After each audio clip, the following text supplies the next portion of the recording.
Don't complain about anybody. Don't blame anybody for your problem. Take the bull by the horns. When you don't give up, use the brain that God has given to you as a tool. You'll be surprised at what you'll be able to achieve.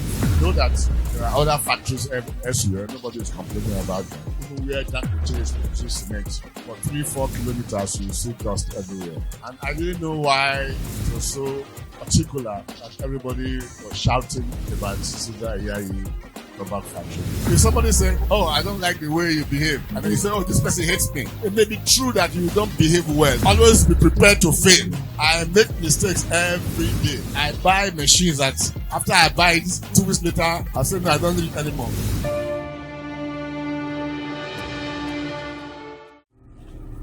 If you listen to radio and television, you hear that in the last 2 weeks or so, everybody is shouting on radio, television. Caesar Yayi rubber factory is killing everybody in Afaro. Please come to our rescue. We are all dying. We are all dying. Everybody's dying. And what they wanted was for government to come and close the factory down. But for the 2.5 years we have worked there, we made very conscious efforts to reduce the odor. And we succeeded because, number one, we tried to apply our knowledge God has given to us. So when we build what you call an incinerator, we were able to reduce it by 90%. But we still had another 10% or so that would come from time to time. And people saw it as a disturbance to them. I agree with them too, but not too much. I know that there are other factories elsewhere. Nobody is complaining about them. I also know that when you go to Lagos, you will find so many factories. Even where Dangote is producing cement, for 3-4 kilometers, you see dust everywhere. I know that you have Guinness. Of course, they reduce it, but it still perceives some odor. And I didn't know why it was so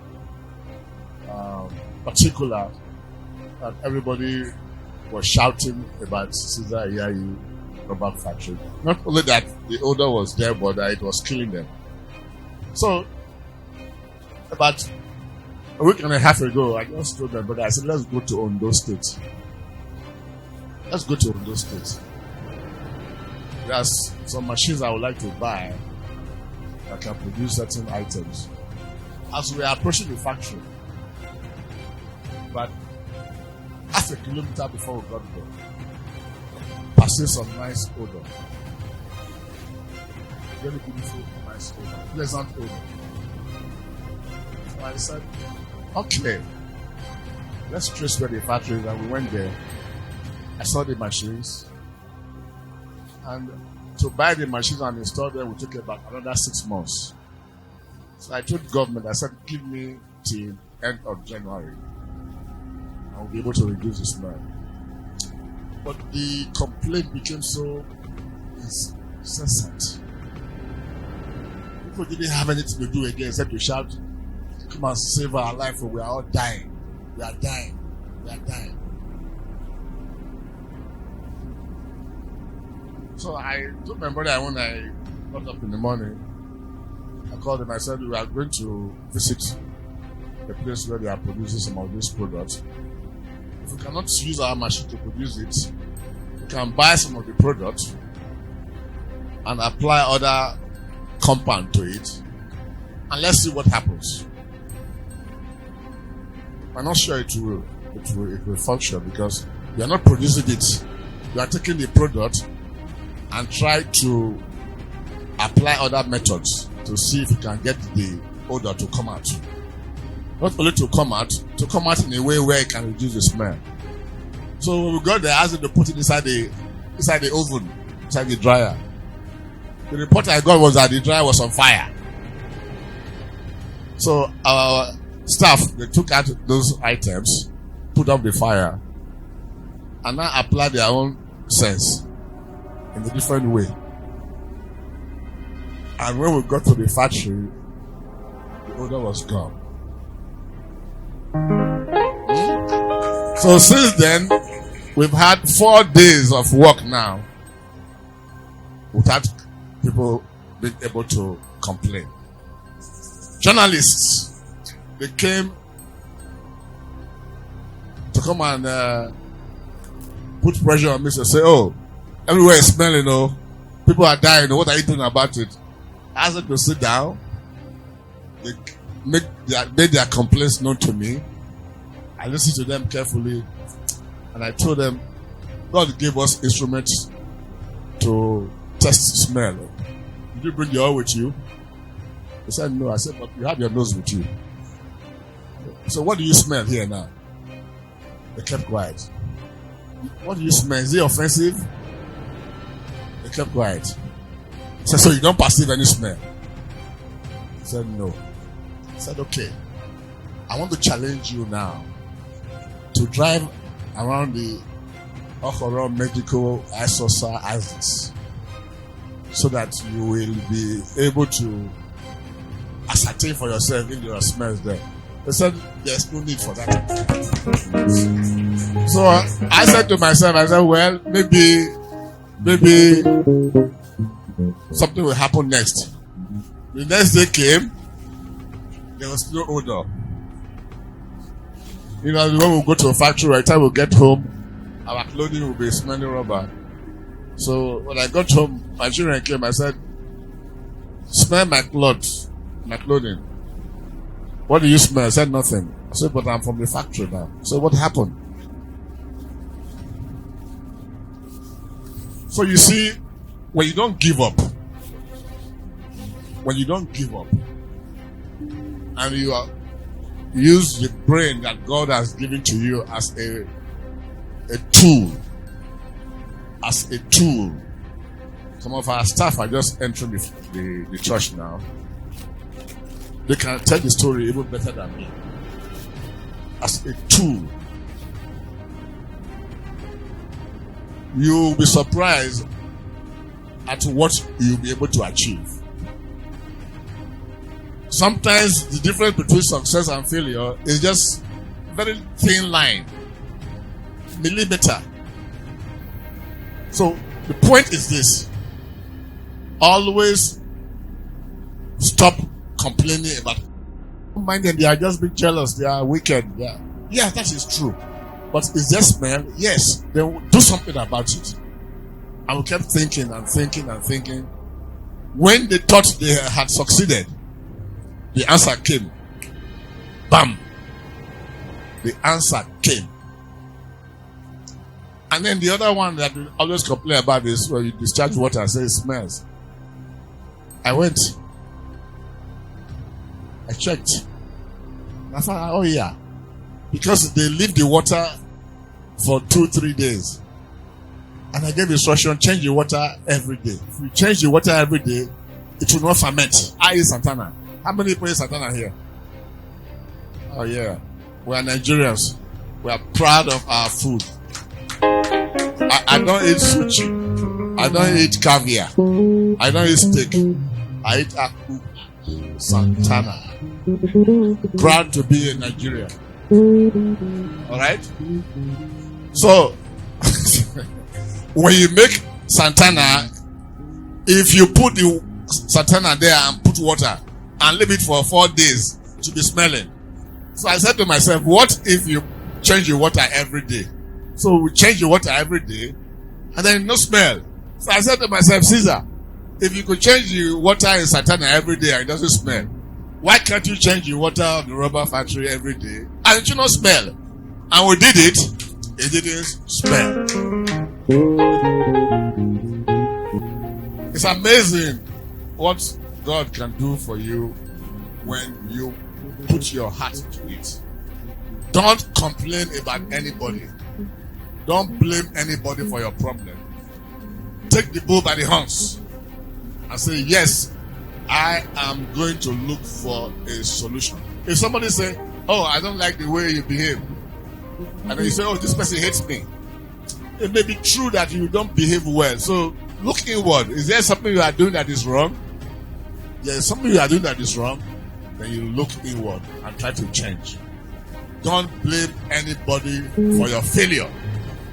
If you fail, it's a sign that you can stand up again and succeed.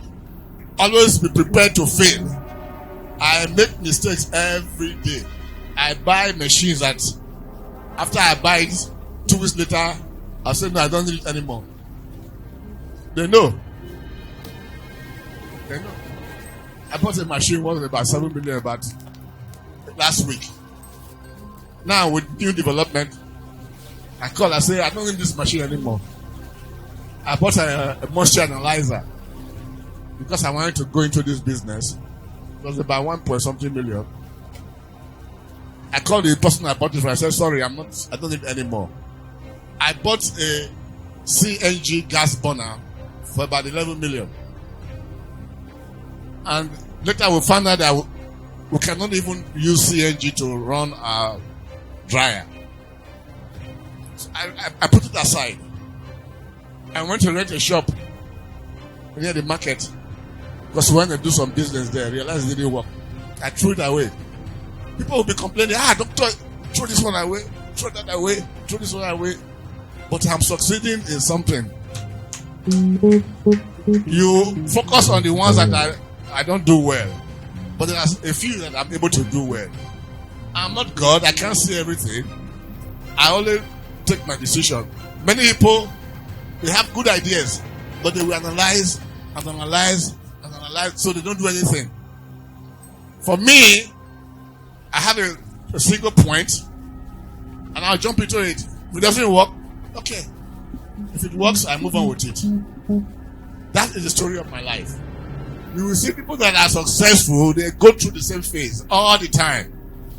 And then people are sitting down in the corner, pointing the finger. We advise you not to do it too, but you didn't hear.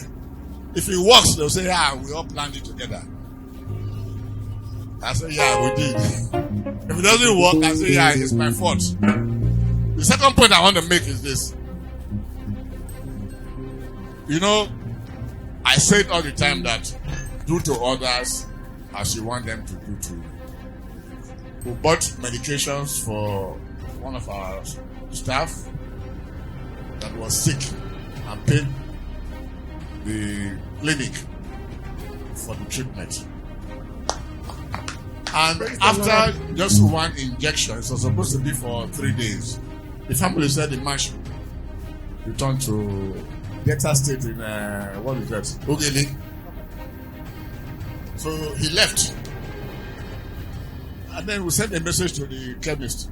Please, refund some money. And they said, the lady said, never. She will not return any money. I said, okay. Not that I'm in this situation. If I were the chemist and this happened, what would I do? My mind is that I will return some of the money. So I said, I must get my money. So I said, okay, tell the lady I want to see her. She sent a message to me that she's not coming. I said, okay. So I asked myself again, if I'm in the position of that chemist, and somebody says, come and see me so that we can resolve the problem, and I say no, and the person is trying to take action against me, will I be annoyed? I said no. I said, I'm taking action. I made a call to some of our members. I said, no, you see, let's just meet me. Let him go. Let him go now. Let's forget. Some members here, they were begging me, so just leave her.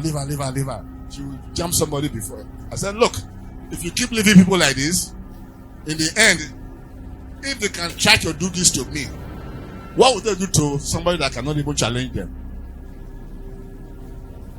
So when you don't take certain actions, so I let them know very well. I said, look, go and tell them. By the time the police is involved, by the time the people controlling pharmacy, by the time they are involved, you will spend more than 100,000, maybe 300,000. Better figure out how much you will return and let the matter die. I don't know who went to advise her, because the people I sent for, they already came. And I said, oh, we want to refund some money. I said, okay, how much? She mentioned it. I said, okay, that's right. All I want is just for you to show that you are ready to negotiate. So the point is this. Because when they were advising me, I said, please don't give me such advice. I don't need it. When I'm defending my right, you are advising me not to.